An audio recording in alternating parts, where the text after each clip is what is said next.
Bueno, hablando de lo que es poscarga, vamos a hablar de lo que es la ley de la, lo que es lo que es la poscarga va a ser más que todo se define como el corazón intacto. La poscarga puede definirse como la extensión de fuerza desarrollada de la pared del ventrículo durante la expulsión. En otras palabras, se aumenta lo que es el grosor de la pared del ventrículo izquierdo, va a aumentar la presión arterial y va a aumentar la fracción de eyección, ¿sí? Eh, bueno, si se dan cuenta, hablando otra cosa de la poscarga es a nivel del ventrículo, porque si lo vemos poscarga a nivel de aorta viene a ser lo que es la resistencia que va a darme la presión de la aorta para vencerlo, ¿sí? La presión normal es 120 milímetros de mercurio en sístole, ¿no es cierto? Entonces la fuerza del corazón tiene que vencer esa fuerza, los 120 milímetros de mercurio, ¿ya? Si se dan cuenta, entonces la precarga y la contractibilidad van a estar a favor del aumento del gasto cardíaco, mientras que si hay aumento de la poscarga va a disminuir el gasto cardíaco porque este va a tener que hacer una mayor fuerza para vencer esta poscarga, ¿sí? Acá habla de lo que la presión arterial está en relación al producto del gasto cardíaco. Como ya lo dijimos, ¿no? La presión arterial es igual al gasto cardíaco por resistencia vascular periférica. En tanto, la poscarga en función del volumen ventrículo izquierdo y el grosor de la pared y la presión de la arteria aorta. ¿Sí? Entonces, la poscarga va a depender del volumen del ventrículo izquierdo y del grosor de la pared de la arteria aorta. Por ejemplo, si aumenta la presión arterial induciendo vasoconstricción, eleva la poscarga. La poscarga es la resistencia que me va a ofrecer la aorta. La resistencia que me va a ofrecer la aorta, si hay vasoconstricción, va a ser mucho mayor. Y esto va a hacer que se limite el incremento de la presión. ¿Cómo se va a regular el gasto cardíaco? El gasto cardíaco depende del estado del miocardio, depende de la capacidad de la sangre que tiene para fluir a través de la circulación general, depende de la pre y la postcarga y de la revolución intrínseca o extrínseca.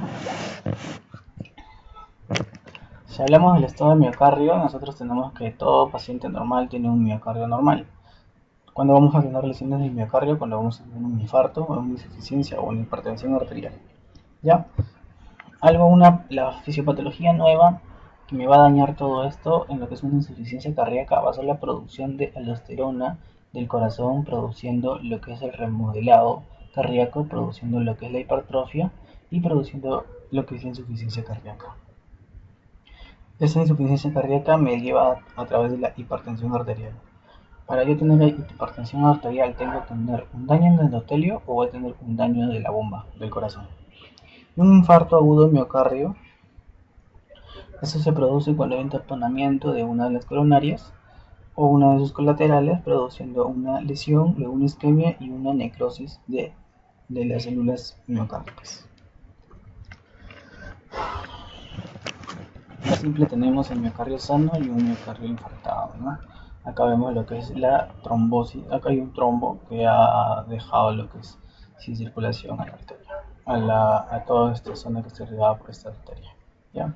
Si no me equivoco debe ser esta es la orejuela derecha, esta es la orejuela derecha y esa es la descendente anterior, ¿no? La capacidad que la sangre tiene para fluir en la circulación general depende de la coagulación, depende de las venas y depende de las arterias. Si yo tengo un estado de hipercoagulación que me va a producir trombos, voy a tener una disminución del flujo y me puedo producir lo que son isquemias. Patologías venosas es muy importante porque si yo tengo lo que son insuficiencias venosas, un mal funcionamiento de las válvulas me va a disminuir lo que es mi retorno venoso. Del disminuir mi retorno venoso va a aumentar la presión la presión venosa, produciendo lo que son edemas a nivel de miembros inferiores. Y las clásicas también son varices, ¿no? Las varices que son insuficiencias del sistema periférico y lo que me puede causar lo que son trombosis venosa profunda, que es el sistema profundo venoso. Patologías arteriales, lo que les dije, si hay problemas de coagulación, hay taponamientos, puede ser trombosis y patologías propias por lo que es metabolismo, como lo que son placas ateromas que me pueden producir embolios o una oclusión total de una placa ateromatosa. Bueno, acá estamos repitiendo lo que es precarga, ¿no? Entonces la precarga es la tensión parietal que soporta el ventrículo final de la diástole. En otras palabras, la precarga va a ser el retorno venoso, la distensión, ¿sí? Y la fuerza de distensión del músculo relajado en condiciones. En otras palabras, la precarga simplemente es a mayor volumen va a haber mayor contracción, ¿ya? ¿De qué depende la precarga? Importantísimo el retorno venoso, ¿ya? ¿Cuándo va a aumentar el retorno venoso? En inspiración. Por eso es lo que les dije, en inspiración se escuchan mejor los ruidos. ¿Por qué? Porque yo va a estar en inspiración, me va a disminuir lo que es la presión torácica y al disminuir la presión torácica se vuelve más negativa produciendo un efecto de succión para el retorno venoso, ¿ya? A la inspiración se escuchan mejor los ruidos. A la inspiración disminuye el retorno venoso, pero lo paradójico es que al disminuir el retorno venoso, ¿ya? Disminuye el retorno venoso y esto va a ser disminución de los tonos cuando nosotros estamos auscultando el corazón, ¿ya? Estado del miocardio. El estado del miocardio dependiendo de la contractibilidad, ¿no? Lucitropismo, que habla de lo que esto habla de lo que es la relajación ventricular y la distensibilidad del miocardio. Poscarga es la poscarga o fuerza contráctil, depende de lo que es la tensión que soporta el ventrículo para vencer la fuerza que está ejercida por la aorta. ¿De qué depende la poscarga? De la presión aórtica. Dependiendo de cuán alta esté la presión es la mayor fuerza. Por eso cuando nosotros estamos en una hipertensión el corazón trabaja más porque tiene que vencer mucha más fuerza. Y capacidad de acortamiento del ventrículo, ¿ya? La regulación del volumen sistólico depende de una regulación intrínseca o extrínseca. Intrínseca propias del corazón y extrínsecas está dada por lo que es el sistema nervioso y las hormonas. Hablando de la intrínseca, estamos hablando de lesiones a nivel de las fibras del miocardio. ¿Cómo se regula la regulación intrínseca del volumen sistólico? Depende del volumen telediastólico. ¿Ya? El volumen telediastólico es el volumen final de diástole. Resistencia periférica total y la contractibilidad. Entonces, si mi volumen telediastólico es alto, o sea, tengo una gran cantidad de volumen, el corazón, el ventrículo debería tener la capacidad de poder distenderse para aumentar la contractibilidad, ¿sí? La resistencia periférica total depende de la presión con la que va a llegar, ¿no? Presión que debe superar antes de la eyección, antes de la poscarga, ¿no es cierto?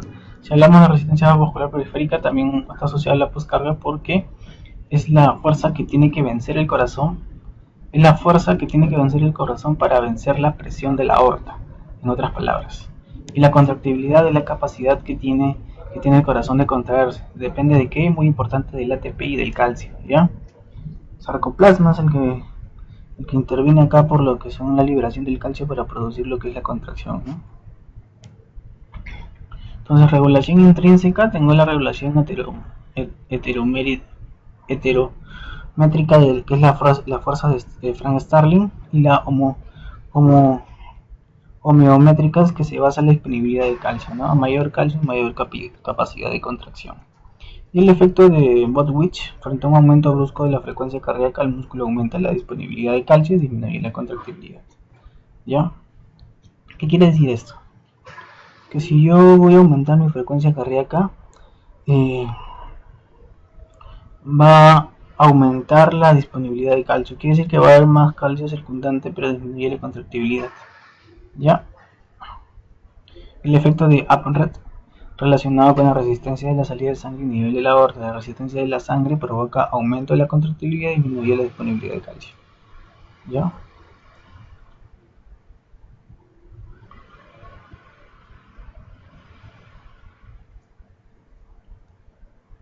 Bueno, acá simplemente te habla de la disponibilidad de calcio, ¿no? Que si va a disminuir la disponibilidad de calcio es porque está asociado a la contractibilidad, mientras que si va a haber disminuir la contractibilidad, hay disponibilidad de calcio. ¿Sí? Si aumenta la contractibilidad, hay disminución de calcio. Ya bueno. Regulación extrínseca del sistema nervioso autónomo. Tengo dos sistemas, el simpático y el parasimpático. El simpático me va a estimular por la entrada de calcio para que aumente la contractibilidad, mientras que el sistema parasimpático disminuye la contractibilidad por la disminución del el calcio intracelular disminuye la frecuencia cardíaca.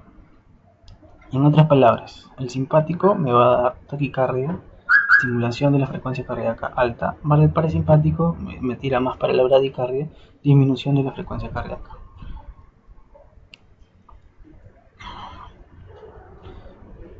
Y si hablamos de lo que es parasimpático, está muy relacionado con que se vuelve más permeable para las moléculas de potasio produciendo bradicardia.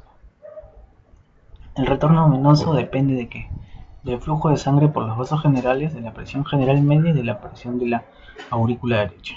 Eso es muy importante, dependiendo de la presión de la aurícula derecha, pues la aurícula derecha va más o menos entre menos 4 y más 8 milímetros de mercurio. ¿Ya?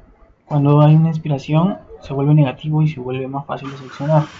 Si yo aumento el volumen de mi aurícula derecha, la presión va a ser mucho mayor, por lo tanto el retorno venoso se va a dificultar. Cuando se dificulta también cuando tengo insuficiencia de venas. ¿Ya? El retorno venoso depende, muy importante, depende del segundo corazón. Se le conoce que las pantorrillas son el segundo corazón que nosotros tenemos. ¿Por qué? Porque a nivel de las pantorrillas es donde nosotros vamos a tener las válvulas que van a hacer que la sangre de los miembros inferiores llegue hasta el corazón. Como está en contra de la gravedad, la fuerza que se ejerce es muy alta. Y el segundo corazón que nosotros tenemos, recuerden, las pantorrillas por la presión que tiene que ejercer para llegar desde los miembros inferiores hasta el corazón. Entonces, si te das cuenta, por todo lo que hemos visto, el gasto cardíaco puede variar también. Tiene muchas variaciones por dependencia del metabolismo, del tamaño y todo. Por eso se habla de que para estudiar bien el gasto cardíaco de un paciente es mejor pedir lo que es el índice cardíaco. ¿Ya? Esto ya lo saben, índice cardíaco simplemente es el gasto cardíaco entre la superficie corporal. ¿Ya? Índice cardíaco entre la superficie corporal. Esto se hace para que las variaciones que se ve que tiene el gasto cardíaco sean mínimas, ¿no? Esto simplemente habla, un estudio experimental ha demostrado que el gasto cardíaco aumenta en proporción a superficie corporal. En consecuencia, el gasto cardíaco se expresa en términos de índice cardíaco, el gasto cardíaco por metro cuadrado de superficie. Si una persona mide 70 kilogramos y pesa 70 kilogramos y mide 1,7 m, entonces yo voy a hacer más o menos que lo normal es entre 3 litros minuto por metro cuadrado, ¿ya? Eso se pone en reglas estándar, ¿no? Lo normal es que uno mide 1,70 m y que pese 70 kilogramos. Más o menos alrededor de 3 litros minuto por metro cuadrado es lo normal de gasto cardíaco, ¿ya? Y más que todo esto es para que, si te das cuenta, el gasto cardíaco, dependiendo la persona, como un atleta que tiene mucho mayor gasto cardíaco en actividad, entonces se ve que hay variaciones, por eso se utiliza lo que es índice cardíaco. Entonces, si nos damos cuenta en esta escala, el índice cardíaco va a ir disminuyendo dependiendo de la edad. Bueno, se dice porque uno va a ir disminuyendo dependiendo de la edad en años, ¿no? Eso es importante para valorar, porque si nos damos cuenta, el gasto cardíaco va a ser, en reposo va a ser el mismo tanto para los pacientes que tienen cualquier edad, 5 litros por minuto. Mientras para tener algo más específico, si está yendo bien o está yendo mal el corazón, tenemos el índice cardíaco. No. Hablando de gasto cardíaco, otra fórmula de encontrarlo también es presión arterial menor resistencia periférica. Se habla que el corazón tiene límites de gasto cardíaco. O sea, lo normal es que el gasto cardíaco se encuentre en una presión normal de aurícula derecha, más o menos más 4, debe estar entre lo que son 15 litros por minuto. ¿Ya? 15 litros por minuto es normal de lo que debe trabajar el corazón. Pero si va más allá de 25 milímetros por minuto por una presión más 4 en aurícula derecha, estamos hablando de una hipereficacia. Y una hipoeficacia es cuando es menos de 15 milímetros de mercurio, ¿no? Más o menos unos 4 o 5 milímetros de mercurio. ¿Qué es lo que me quiere decir esta tabla? Que si un corazón está normal en un rango de 15 milímetros por mercurio que va a pasar por la aurícula derecha, va más allá de eso, vamos a tener que nosotros estamos bombeando mucha más sangre, por lo tanto voy a estar oxigenando mucho más. Si yo voy menos de los 15 milímetros de mercurio, de 15 litros por minuto, tengo lo que es menos volumen que va a pasar, o menos oxigenación que va a pasar a los tejidos, ¿no? Entonces, ¿qué me va a provocar un corazón una hipereficacia, una estimulación nerviosa? Si yo estoy en un estado que voy a necesitar mayor oxigenación, voy a bombear mucha más sangre, ¿no es cierto? La estimulación nerviosa es de tipo simpática, ¿ya? Y la hipertrofia del músculo cardíaco, porque al tener mayor trofismo va a botar mucha mayor cantidad de sangre, ¿no? El volumen va a ser mucho mayor, ¿ya? Ahora, según la estimulación simpática, las frecuencias cardíacas van de 72 hasta 180. Aumentaría, o sea, lo normal es de 80 a 90, ¿no es cierto? No, de 90 a 100, pero puedo llegar con una estimulación simpática hasta 180 a 200 latidos por minuto. Entonces me va a aumentar lo que es incrementa el ionotropismo, el cronotropismo. Y si aumento mi cronotropismo, aumentaría mi contractibilidad 2 veces su fuerza de lo normal, ¿no es cierto? Entonces, aumentando la frecuencia cardíaca, el cronotropismo también aumenta el ionotropismo, que es la contractibilidad, hasta 2 veces su fuerza normal. Si estimulo lo que es el sistema simpático.